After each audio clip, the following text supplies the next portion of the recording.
Un interessante convegno di ampelografia e studio del vigneto ha chiuso l'edizione del ventennale del Blues and Wine Soul Festival, il più grande wine music fest al mondo organizzato dall'agrigentino Joe Castellano.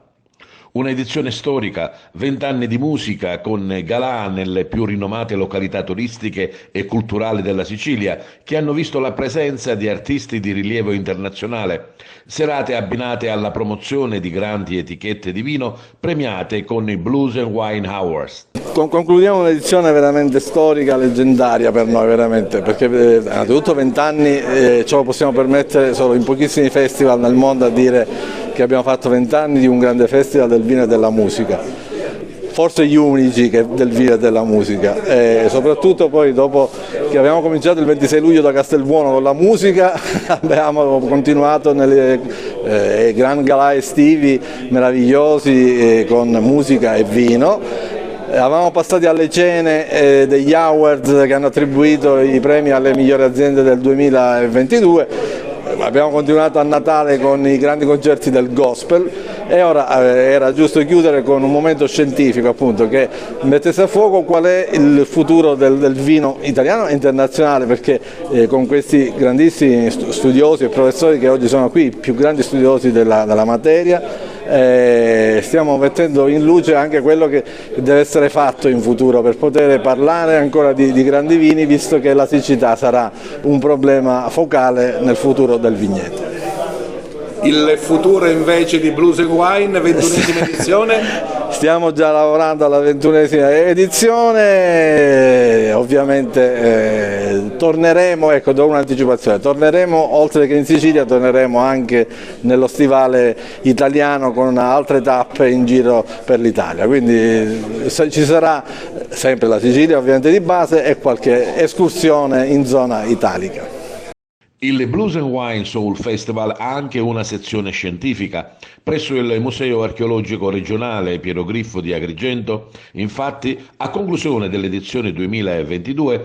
illustri studiosi, docenti universitari, ricercatori, esperti di enologia hanno affrontato e discusso sulla storia dei vigneti e dei vini, sullo sviluppo della viticoltura, sui problemi legati al clima, i possibili risvolti sulla coltivazione e sulle nuove scoperte. Adesso nel terzo millennio c'è un pericolo per la vita in generale o abbiamo già tutte le conoscenze affinché possa andare tutto bene? Nel terzo millennio di pericoli ce n'è per la vite e per gli uomini, ma non solo per la vite, per tutti, per tutte le piante, perché il clima cambia, ma il clima non è che ha cominciato a cambiare oggi, il clima è sempre cambiato nella storia dell'umanità. Oggi stiamo avendo però un fenomeno che prima non esisteva, la velocità di cambiamento del clima che a partire dalla metà del Settecento in poi, la rivoluzione industriale, quindi è una componente umana di accelerazione del cambiamento climatico che sta mettendo in crisi non soltanto la viticoltura, ma moltissime